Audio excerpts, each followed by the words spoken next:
The Cheltenham Festival is fast approaching and Ditchit comes alive at this time of year. We're here at champion trainer Paul Nicholls' base to run through some of the key contenders he'll be sending to this year's meeting, including Gold Cup favourite Silviniaco Conti. His last two runs have probably been, in my book, career best. So he's been finishing his races off a lot better. Very happy with him. And you've decided not to give him a prep run this year. Why is that? He's had 3 runs. I don't think he needed it. It didn't fit in nicely. He's had a racecourse gallop and went very nicely. We're very happy with him. What do you make of the opposition? Since the Gold Cup, it's tough opposition. It's the best of the best, isn't it? So it's going to be very competitive and very tough race to win. And you've also got Sam Winner in there. Would it be fair to say at the start of the season you didn't think he'd be a Gold Cup horse?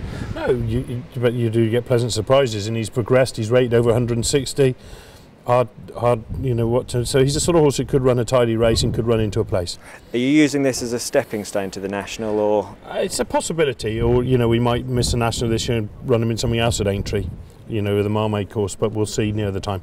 And moving on to some of the others, you certainly know what it takes to win a racing paced Arkle, having done so twice before. Vibrato Valtat, how does he measure up? He's progressive, done nothing wrong. Willie's horse, his favourite, is very good, but they all say never be afraid of one. But he does look a bit of a monster. But you know, Vibrato's done nothing wrong and is progressive. And a fast run 2 miles seems to be exactly what that would suit him very well. Looking at Petit Zig, came down at Ascot last time. How's he come out of that race? A bit unfortunate that he'd won his 4 novice chases before then, but he may well have learnt from that. He's fine, he worked this morning, he's just progressing how we want him now. Is it a concern heading to Cheltenham on the back of a fall? It might just wake him up a little bit, you know, rather than going a bit too confident. If we get plenty of schooling into him, he'll be fine, because he's been jumping really well. He's got course experience at Cheltenham as well. I think that's more of a plus, really. And Southfield Theatre heads for the RSA. Yeah, he's done well this season, horse I've always liked.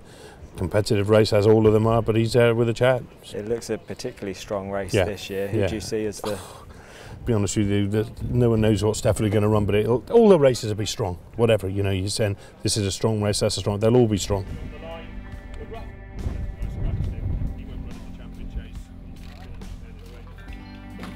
You've also got 2 serious chances in the Champion Chase. First of all, Dodging Bullet seems better than ever this season. Yeah, Dodging Bullets, he's been progressive. You know, he won the Tingle Creek, he won the Clarence House. He seems to improve for having a tongue tie on in those 2 races. A lot more relaxed in his ways this year, and it's good form. Do you think he's the one to beat in the Champion Chase? No, I think probably you'd have to look and say the 2 defending champs are probably. If you look on this season's form, then he's got just about the best of those. Cider Grucci was very good at Chepstow on Saturday, if you just go on ratings alone. But it's an interesting race. I don't think there's much between Mr Mole and Dodging Bullets, to be honest with you. They're both the same profile, progressive young horses.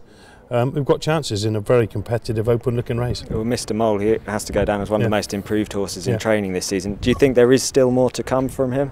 I think there just might be. I mean, he won very easily the other day, didn't he? And who knows where he could end up.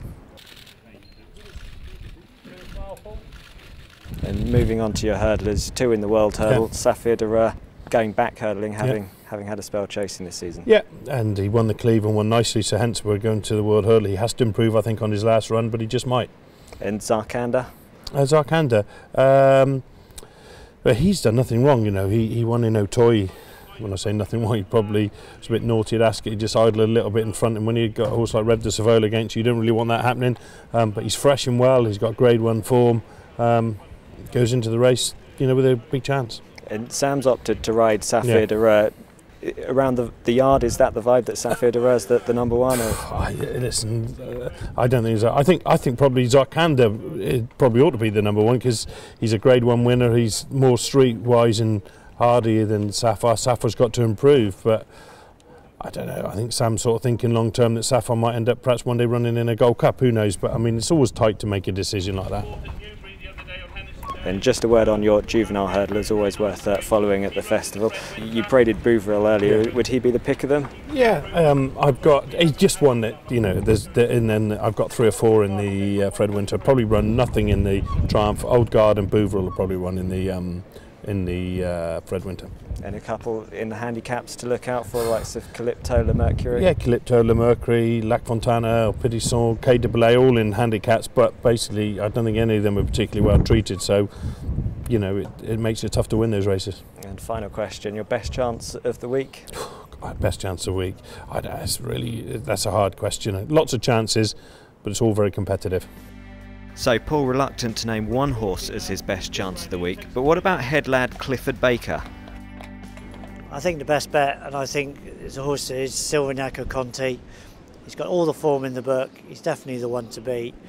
But everything else behind him, with the cheek pieces on, I think he's got a great chance. And one dark horse you're sending there? We'll have a few probably dark horses, but one that's probably hasn't come to the limelight much this year would be Belakfontana in the Coral Cup. So Belakfontana, well worth making a note of there for the Coral Cup. Last year, Clifford Baker made him his best bet of the meeting and he duly won the county hurdle. Stable confidence here, very high in Silvinaco Conti for the Gold Cup, but the horses I think I'll take away from this yard visit. Mr. Mole for the Champion Chase, he looked exceptionally well and could run a very big race. And also Le Mercury for the Martin Pipe Conditional Jockeys Hurdle.